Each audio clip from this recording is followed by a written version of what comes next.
اس segment میں ہم نے بات کرنی ہے کہ رزق کی فکر یا رب پر یقین ایک کوشچن مارک ہے، ایک سوال ہے جس پہ ہم ڈسکس کریں گے۔ بات کرنے کے لیے معزز مہمان پرنسپل مرکز رحمانیہ وساوے والا اوکاڑا سے تشریف لائے ہیں، فضیلت الشیخ قاری اشرف شہزاد سلفی صاحب، ان کو خوش آمدید کہیں گے۔ قاری صاحب السلام علیکم۔ وعلیکم السلام۔ خیریت سے ہیں آپ؟ ماشاءاللہ ماشاءاللہ۔ اچھا قاری صاحب، ہم نے چونکہ بات کرنی ہے رزق کے حوالے سے، تو چند ایک گزارشات ہیں، ان کو میں سامنے رکھتے ہوئے گفتگو کا آغاز کرتا ہوں کہ رزق کے بارے میں ایک مسلمان کا جو بنیادی عقیدہ ہے وہ کیا ہونا چاہیے، اور کیا رزق صرف محنت کا نام ہے یا اس کے پیچھے اللہ تعالیٰ کی تقدیر، حکمت، ربوبیت شامل ہے؟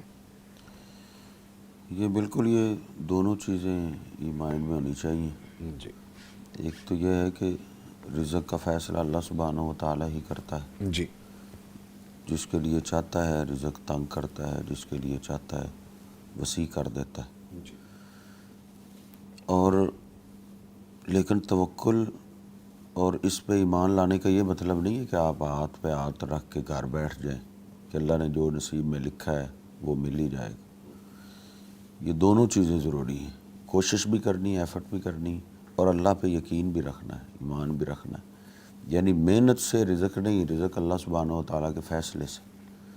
جی اور یہ ادا اللہ کو بہت پسند ہے کہ جب انسان محنت خود کرے، کمائے خود، اور پھر جب رزق دے دے تو اس کو اللہ پہ ڈال دے، تو اللہ کو یہ ادا بہت پسند ہے۔ جس طرح کہ سنن نبی داود میں ایک حدیث پاک ہے، نبی کریم صلی اللہ علیہ وسلم فرماتے ہیں کہ جو آدمی کھانا کھاتا ہے، اب ظاہر ہے اس نے محنت کی ہے، کوشش کی ہے، دسترخوان لگایا، خود کھایا، بچوں کو کھلایا، کھانے کے بعد یہ دعا پڑھ لے، الحمدللہ الذی اطعمنی ھذا ورزقنیہ من غیر حول منی ولا قوہ، جی کہ اللہ کا شکر ہے، ساری تعریف اس اللہ کی ہے جس اللہ نے مجھے کھانا کھلا دیا بغیر محنت کے، میری کوئی قوت نہیں، میری کوئی کوشش نہیں، یہ اللہ نے مجھے کھلا دیا۔ اللہ نے کھلایا۔ جی حالانکہ اس نے محنت کی ہے، کمایا ہے، لیکن جب اس نے اللہ پہ ڈال دیا ہے تو نبی کریم صلی اللہ علیہ وسلم فرماتے ہیں جب انسان یہ اقرار کرتا ہے، یہ دعا پڑھتا ہے، تو غفر لہ ما تقدم من ذنبہ، اللہ اس کے زندگی کے سارے گناہ معاف کر دیتا ہے۔ ماشاءاللہ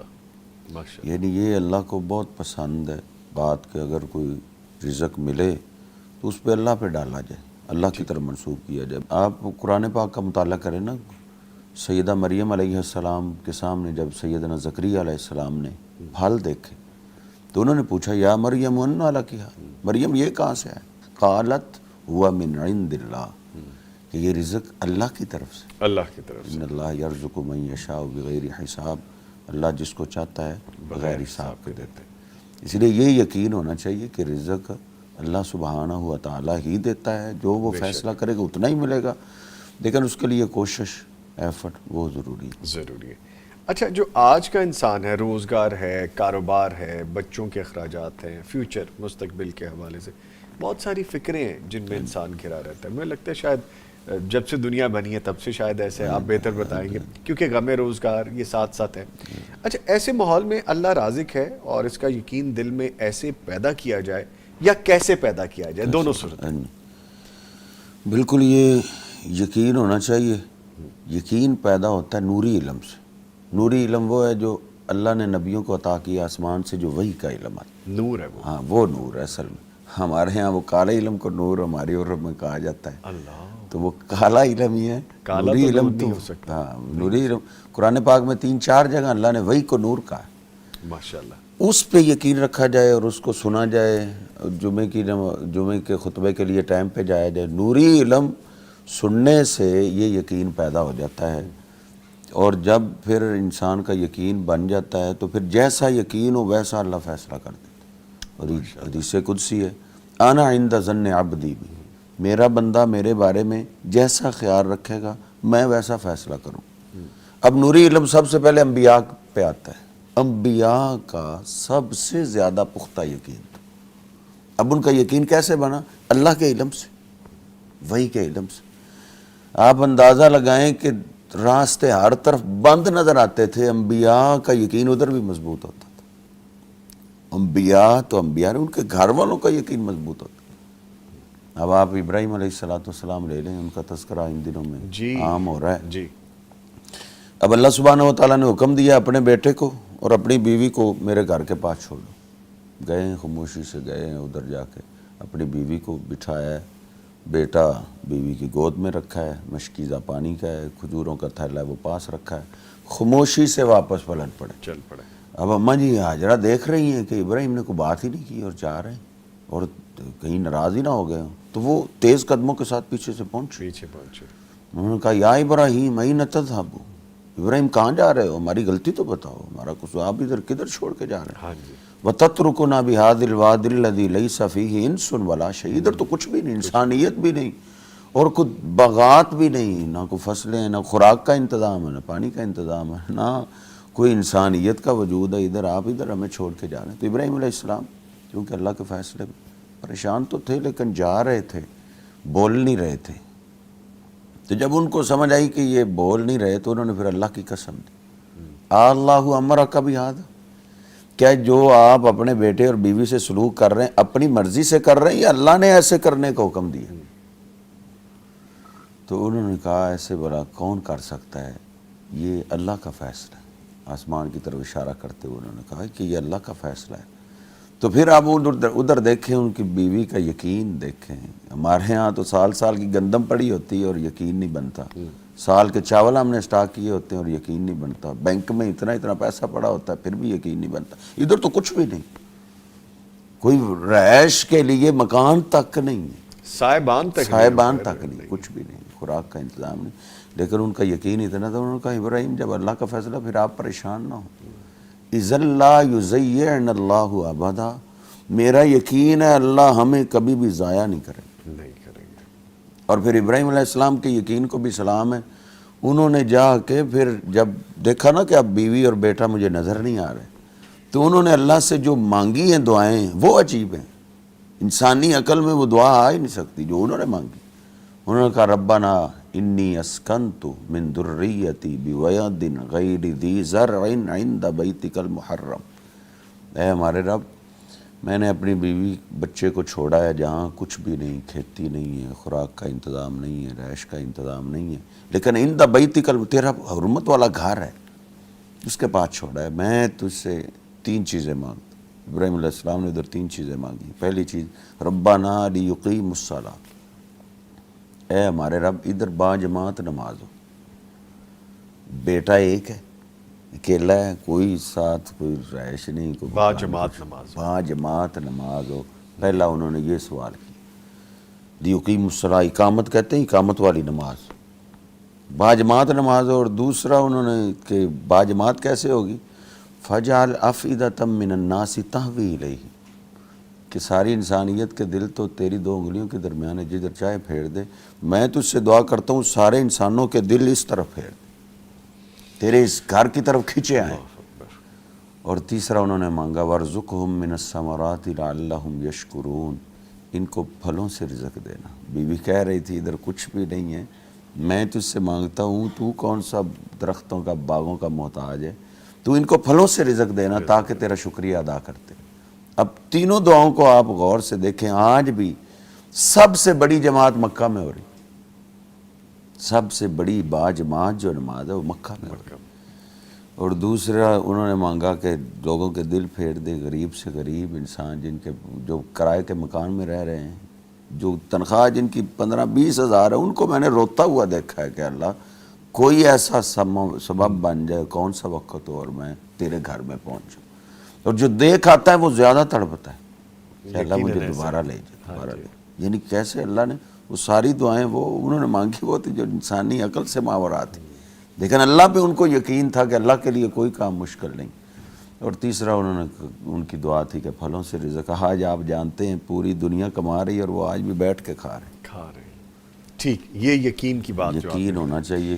یعنی نوری علم قرآن و حدیث جب ہم سنیں گے تو ہمارا یقین ہوگا. اچھا سر, رزق میں برکت کے جو بڑے اسباب ہیں وہ کیا ہیں؟ کیا صرف آمدنی بڑھ جانا رزق ہے, یا صرف پیسہ آ جانا رزق ہے, یا کم آمدنی میں بھی سکون, عافیت, کفایت, یا ایک ہوتا ہے نا کہ آپ کے اندر تسکین, ایک اطمینان آ جاتا ہے, یہ بھی رزق میں برکت کی ہی صورتیں؟ جی بالکل, یہ جو آپ نے دوسری بات کی طرف نشاندہی کی ہے وہ بہت پیاری آپ نے بات کہی ہے کہ رزق کا وافر ہو جانا یہ برکت نہیں ہے. برکت ہے جتنا ہو اس میں سکون ہو. سکون آ جائے. برکت کا یہ مطلب پیسہ ضائع نہیں ہوتا, جتنا ہوتا ہے وافر. کئی ساتھی ہیں جن کی تنخواہیں کتنے لاکھ ہوتی ہیں اور 20-25 تاریخ کو خالی ہو جاتے ہیں, اور کئی ہیں جن کے پاس تنخواہیں تھوڑی ہیں لیکن اینڈ تک ان کے پاس پیسہ رہتا ہے, شاد رہتے ہیں وہ. تو برکت یہ ہے. تو برکت ملتی کیسے ہے؟ برکت کے لیے اللہ سبحانہ و تعالیٰ نے قرآن پاک میں ایک سلوک, ایک قانون بتایا, وَلَوْ أَنَّ أَهْلَ الْقُرَىٰ آمَنُوا وَاتَّقَوْا لَفَتَحْنَا عَلَيْهِمْ بَرَكَاتٍ مِّنَ السَّمَاءِ وَالْأَرْضِ. اللہ کہتا ہے یہ بستیوں والے اگر ایمان لے آئیں, اللہ پہ ایمان اور یقین بن جائے, وَاتَّقَوْا اور اللہ سے ڈر جائے. وَاتَّقَوْا تقوی کا مطلب یہ ہے کہ ان کی گھریلو زندگی, کاروباری زندگی اسلام کے مطابق ہو. میرے استاد محترم عبداللہ ناصر رحمانی صاحب بتاتے ہیں کہ ہمارے ہاں عام طور پہ تقوی کا یہ معنی اللہ سے ڈر جائے. اللہ سے ڈرنے کا مطلب یہ ہے کہ آپ کی پوری زندگی اسلام کے مطابق ہو. گھر میں آپ نے انٹر ہونا ہے, اسلام کے مطابق انٹر ہونا. نبی کریم صلی اللہ علیہ وسلم فرماتے ہیں برکت کا اصل دشمن شیطان ہے, اور آپ نے فرمایا جو آدمی گھر میں سلام بلا کے داخل ہوتا ہے جی اور اللہ کا نام لیتا ہے, گھر میں انٹر ہوتے وقت اس نے اللہ کا نام لے دیا ہے, تو جو ہر بندے کے ساتھ شیطان ہے, مسلم شریف میں حدیث پاک ہے کہ وہ دروازے پہ کھڑا ہو جاتا ہے, اعلان کرتا ہے اور کہتا ہے لا مبیت لکم, ادھر تمہاری کوئی رہائش نہیں, ادھر تم نہیں آ سکتے, کیونکہ ادھر گھر میں انٹری پہ اس نے اللہ کا نام لے دیا. اللہ کا نام لے لیا. اللہ کا نام دینے سے وہ شیطان دور ہو گیا, تو برکت ہی برکت. شیطان ہی تو برکت کا انٹی مخالف. اور پھر نبی کریم صلی اللہ علیہ وسلم فرماتے ہیں جب دسترخوان لگ جاتا ہے اور کھانا کھانے لگیں تو پھر اللہ کا نام لے دیں تو وہ شیطان پھر چلاتا ہے, کہتا ہے لا عشاء لکم, ادھر ٹھکانا بھی کوئی نہیں شیطانوں کا, کھانا بھی کوئی نہیں. کھانا بھی کوئی نہیں. اس لیے اسلامی زندگی میں نے ایک سمپل سے ایک مثال دی ہے آغاز میں, یعنی ہر کام اسلام کے مطابق ہو تو برکتیں ہی برکتیں. ٹھیک. اگر اللہ کے رسول صلی اللہ علیہ وسلم کے زمانے میں اگر اسلام سے آپ ہٹ جائیں تو وہ شیطان انوال ہو جائے گا, تو برکت جس طرح کہ مسلم شریف کی حدیث پاک ہے, نبی کریم صلی اللہ علیہ وسلم کے صحابہ کہتے دسترخوان لگا ہوا ہے, کھانا کھانے ہی لگے تھے کہ ایک بچی آئی, اس نے آتے ہی نا کھانے میں ہاتھ ڈالنے کی کوشش کی, پکڑا. ہاں نبی کریم صلی اللہ علیہ وسلم نے اس کے ہاتھ کو پکڑا. پھر کہتے ہیں ایک دیہاتی آیا, وہ ہاتھ ڈالنے, آپ نے اس کے ہاتھ کو ہی پکڑا.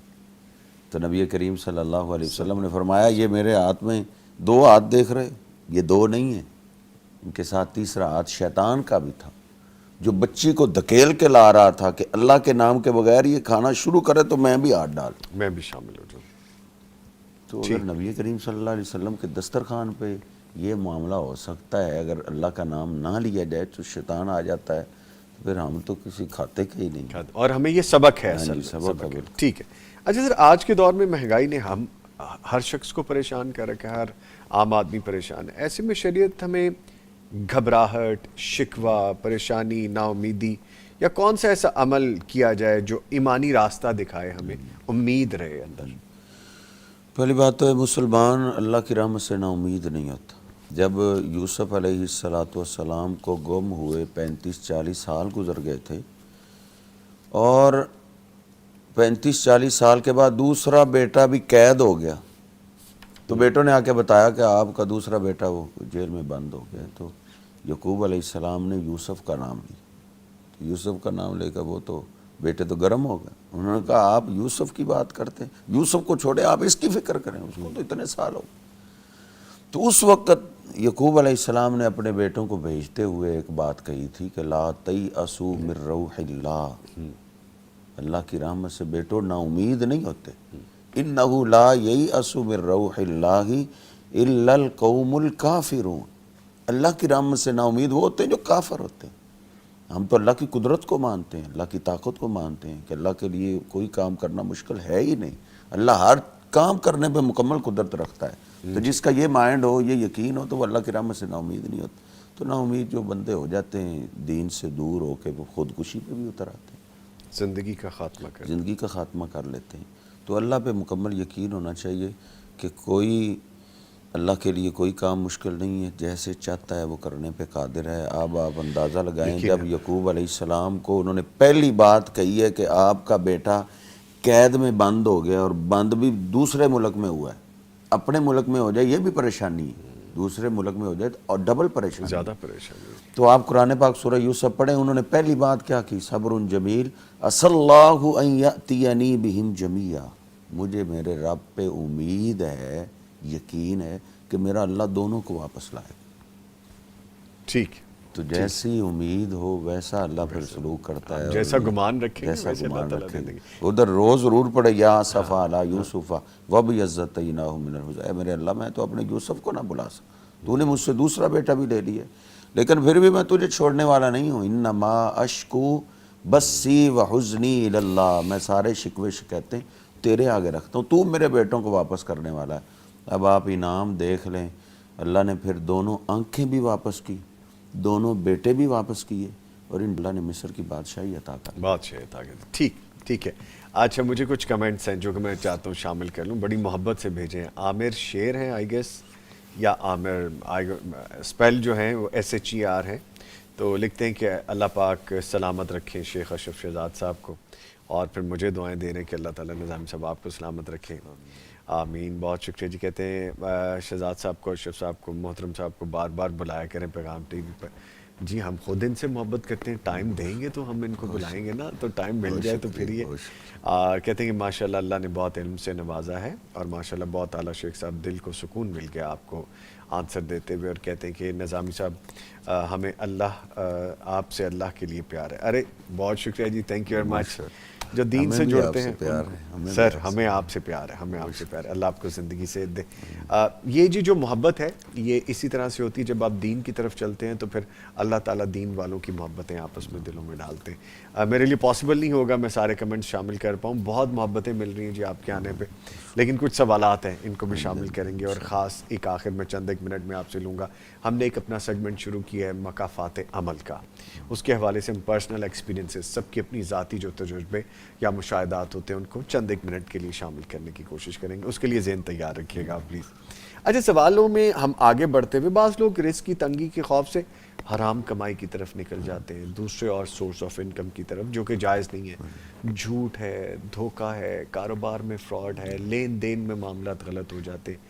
اس حوالے سے دین ہمیں کیا تنبیہ کرتا ہے؟ اس حوالے سے بالکل یہ انسان کا یقین ہونا چاہیے، اصل میں اللہ پہ ایمان ہو، تو وہ حدیث پاک نبی کریم صلی اللہ علیہ وسلم نے فرمایا کہ جبریل امین نے خاص میرے دل پہ یہ بات اتاری ہے کہ اپنی امت کو یہ بتاؤ ان نفسا لن تموتا، کہ کسی جان کو اتنی دیر تک موت نہیں آ سکتی حتیٰ تکمل رزقها و اجلها، جب تک اس کے نصیب کا لکھا ہوا رزق وہ کھا نہیں دیتا، جب تک ایک ایک لقمہ یہ کھا نہیں نہ لے گا اس کو موت نہیں آئے گی۔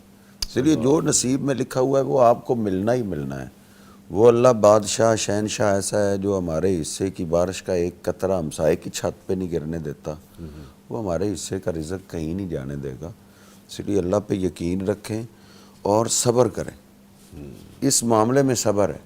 صبر کے لیے نبی کریم صلی اللہ علیہ وسلم کی زندگی عالی شان ہمارے لیے نمونہ ہے کہ ہم نے تو وہ غربت خوابوں میں بھی نہیں دیکھی جو نبی کریم صلی اللہ علیہ وسلم کے ساتھ پیش آئی ہے۔ کیا آپ پورے پاکستان میں کوئی مثال دی جا سکتی ہے کہ کسی نے بھوک کی وجہ سے پتھر باندھا؟ نبی کریم صلی اللہ علیہ وسلم نے بھوک کی وجہ سے پتھر باندھا، اور اللہ نے آپ کو حکم دی شروع میں ہی جب آغاز ہوا ہے تو اللہ نے یہی کہا والی ربی کا فاصبر، میرے حبیب جو راستہ آپ اختیار کرنے لگے ہیں یہ پھولوں کی سیج والا نہیں ہے، یہ صبر والا راستہ ہے، آپ نے اپنے رب کے لیے صبر کرنا ہے۔ تو آپ کو پتے کھانے پڑے ہیں مکہ میں شیب ابی طالب میں، تو آپ نے صبر کیا، بیٹیوں کی بھوک آپ نے برداشت کی ہے تو آپ نے صبر کیا، اور اللہ نے آپ کو یہی کہا ان مع العسر یسرا، تنگی ہے صبر کریں پھر آسانی ہو جائے گی۔ پھر اللہ نے دوبارہ پھر کہا ان مع العسر یسرا، تنگی ہے صبر کریں، تنگی کے بعد آسانی آ جائے۔ اور سورۃ ضحیٰ میں اللہ نے کہا وَلَلْآخِرَةُ خَيْرٌ لَكَ مِنَ الْأُولَىٰ، آخرت بڑی بہتر ہو، اس کے لیے آپ صبر کریں۔ اور نبی کریم صلی اللہ علیہ وسلم کو اللہ نے صبر سکھایا ہے، ایسے سکھایا ہے سارے انبیاء کے واقعات قرآن میں مثالیں بیان کر کر کے کہ فلاں نبی پہ یہ مصیبت آئی انہوں نے صبر کیا، بلکہ ایک ایک کا نام لے کے اللہ نے کہا کل من الصابرین، سب کو شان اس لیے ملی کہ وہ سارے صبر کرنے والے تھے، تو آپ بھی صبر کریں۔ اور کبھی اللہ اس انداز سے سمجھاتا ہے فاصبر کما صبر اولو العزم من الرسل، میرے حبیب ایسے صبر کریں جیسے اولو العزم رسولوں نے صبر کیا۔ پھر ایک جگہ نرالے انداز میں اللہ نے تنبیہ بھی کی، اللہ نے کہا کہ فاصبر لحکم ربک ولا تکن کصاحب الحوت، میرے حبیب آپ صبر کرنا مچھلی والے کی طرح نہ ہو جائیں۔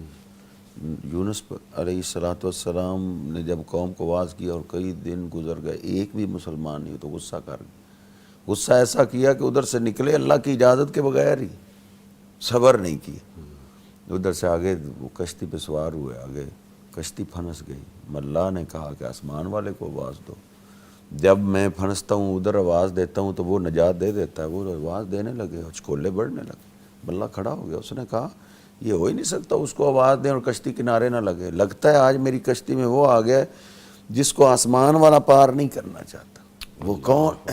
اس نے تو مرنا ہی مرنا، وہ میں تو نہ لے لوں، کوئی بھی نہ کھڑا ہو۔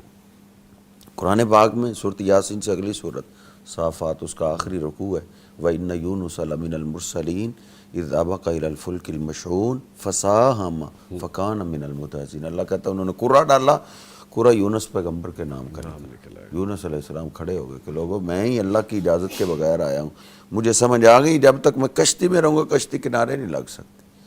تو وہ لوگ کھڑے ہو گئے برا بھلا کہنے لگے، انہوں نے کہا چل یہاں سے، تو ہمیں لے ڈوبا تھا۔ اب یونس پیغمبر نے چھلانگ لگائی، اللہ نے مچھلی کو حکم دیا میرا پیغمبر آ رہا ہے اس کو پیٹ میں محفوظ کر، یونس علیہ السلام چلے گئے سیدھا مچھلی کے پیٹ میں۔ یہ سارا واقعہ اللہ نے 3-4 جگہ ذکر کیا، پھر آخر میں جا کے 29ویں پارے میں اللہ نے کہا فاصبر لحکم ربک ولا تکن کصاحب الحوت، آپ ادھر ہی صبر کریں، مچھلی والے کی طرح نہ ہو جائیں۔ مچھلی والوں نے مچھلی کے پیٹ میں جا کے صبر کیا ہے، تو ادھر ہی صبر کریں، تو اس لیے صبر کرنا چاہیے۔ یہ بڑی نکتے کی بات آپ نے کی کہ صبر کا دامن جو صبر کا دام، نبی کریم صلی اللہ علیہ وسلم نے بڑی بھوک دیکھی، بڑی غربت دیکھی، سیدہ عائشہ فرماتی ہیں 3 مہینے گزر جاتے تھے، کھانے کے لیے کچھ نہیں، چولہا نہیں جلتا تھا۔ بھانجے نے پوچھا گزران کیسے؟ کہا کھجوریں یا پانی، کھجوریں نہیں گٹھلیاں چوس کے پانی پی کے گزارا کر۔ اللہ کے رسول صلی اللہ علیہ وسلم ناشتے کے ٹائم آتے، کچھ ناشتے کے لیے ہے نہیں ہے، آپ نے کہا چلو میرا روزہ ہے۔ سیدنا انس رضی اللہ تعالیٰ عنہ گھر روتے ہوئے آئے، ماں نے کہا بیٹے، کہا کہ آج میں نے اللہ کے رسول صلی اللہ علیہ وسلم کو دیکھا ہے انہوں نے پیٹ میں پتھر باندھا ہوا، بخاری شریف میں۔ تو انس کے جو والدہ نے اور شادی کروائی ہوئی تھی ایک، وہ ابو طلحہ آئے، انہوں نے کہا اچھا میں بھی اللہ کے رسول صلی اللہ علیہ وسلم سے بات کر رہا تھا تو آپ سے بولا نہیں جا رہا تھا، تو وہ تو بھوک کی وجہ سے، اتنی بھوک آپ نے دیکھی لیکن آپ نے صبر کیا۔ اللہ نے کہا تنگی کے بعد پھر آسانیاں آئے گی، پھر آسانیاں آئی ہیں، پھر نبی کریم صلی اللہ علیہ وسلم نے سونا تقسیم کیا ہے، 100 اونٹ ایک بندے کو دیا ہے، اتنا مال، حتیٰ کہ ایک آدمی مسلمان ہوا اس وقت آپ 2 پہاڑوں کی وادی کے درمیان، ساری وادی 3-4 ایکڑ کی بکریوں سے بھری ہوئی تھی، آپ نے کہا یہ سب لے جاؤ، یہ میرا مال ہے، یہ سب لے جاؤ۔ وہ لے گیا اور اس نے اپنی قوم کو کہا کہ یا قومی اسلموا، اے میری قوم اسلام لاؤ، ان محمدً یؤتی عطاءً لا یخشی علیہ الفقر، وہ تو بڑا مال دے دیتے ہیں کہ انسان کی نسلوں کی غربتیں ختم ہو جاتی، پھر اتنا مال کہ قربانی قریب آ رہی ہے، آپ نے ذاتی مال میں سے آخری 100 اونٹ قربان کی، مثال دی جا سکتی۔ تو اللہ سبحانہ و تعالیٰ نے پھر تنگی کے بعد آسانیاں دی، آسودگی دی، اس لیے صبر کرنا چاہیے۔ صبر کریں گے تو انشاءاللہ اللہ سبحانہ و تعالیٰ 2 بار ایک ہی جگہ کہتا ہے کہ تنگی کے بعد اللہ ضرور آسانی لائے گا، یقیناً۔ اچھا سر، جو رزق کی فراوانی کے لیے ابھی جیسا صبر کی بات کر رہے ہیں آپ، توبہ، استغفار، تقویٰ، صلہ رحمی اور صدقے کا کیا تعلق ہے اس میں؟ ایک تو یہ، دوسرا کیا یہ واقعی انسانی زندگی کے جو رزق میں زندگی میں وسعت دیتے ہیں یہ اعمال؟ بالکل ایسے ہی ہے، کوئی بھی رزق والی یا کوئی بھی پریشانی آتی ہے نا، اس میں ہمارے اپنے اعمال کا اثر ہوتا ہے، اعمال کی وجہ ہوتی ہے۔ قرآن پاک میں اللہ سبحانہ و تعالیٰ واضح فرماتا ہے ما اصابکم من مصیبت فبما کسبت ایدیکم، جو بھی تمہیں مصیبت آتی قرضہ مصیبت ہی ہے، غربت، پریشانی، علاج کے لیے پیسے نہیں، تنخواہ پہلے ختم، یہ ایک مصیبت ہے۔ تو اللہ کہتا ہے جو بھی تمہیں مصیبت آتی ہے اس میں تمہارے اپنے ہاتھوں کی کمائی، تو اس کا پہلا حل یہ استغفار کیا جائے۔ جی اللہ سبحانہ و تعالیٰ قرآن پاک میں کہتا ہے استغفروا ربکم انہ کان غفارا یرسل السماء علیکم مدرارا ویمددکم باموال وبنین ویجعل لکم جنات ویجعل لکم انہارا۔ ساری نعمتوں کا اللہ نے ادھر ذکر کیا کہ تم معافی مانگو۔ نوح علیہ السلام نے اپنی قوم کو کہا تم معافی مانگو، معافی مانگو گے اللہ سبحانہ و تعالیٰ تمہیں ضرورت کی بارش دے گا، جب ضرورت ہوگی اس وقت دے گا، جتنی ضرورت ہوگی اس وقت اتنی دے گا۔ پھر اللہ تمہیں پھلوں سے رزق دے گا، اللہ تمہیں تمہارے بیٹوں سے مدد کرے گا، ہر نعمت تمہیں ملے گی، اس کے لیے استغفار ہے۔ تو پہلا کام یہ ہے اللہ سے گناہ بخشوائے جائیں، معافی مانگی جائے، اس کے لیے نمازوں کی پابندی سے وہ انسان کے گناہ معاف ہوتے ہیں۔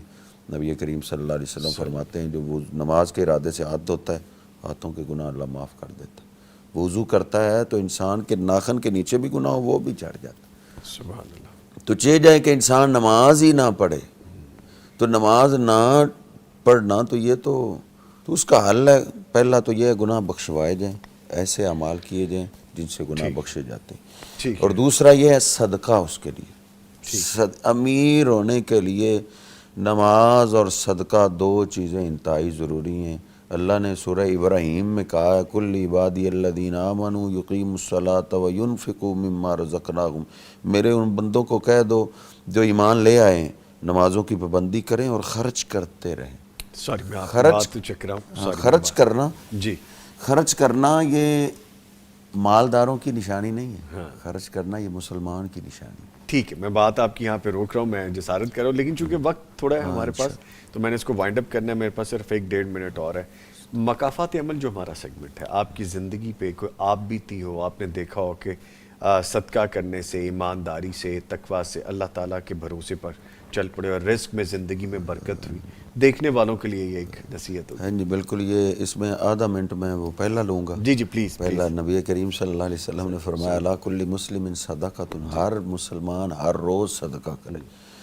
یہ ان دنوں کی بات ہے جب غربت تھی اور کئی دن وہ صحابہ جن کے گھر میں تھا نہیں اپنے لیے، وہ کھڑے ہو گئے، انہوں نے کہا اللہ کہ ہمارے پاس اپنے لیے نہیں، ہم صدقہ کیسے؟ آپ نے فرمایا تم میں سے کوئی جائے بازار میں محنت کرے اور جو مزدوری ملے اس میں سے گھر والوں کو فائدہ دے، صدقہ بھی کرے۔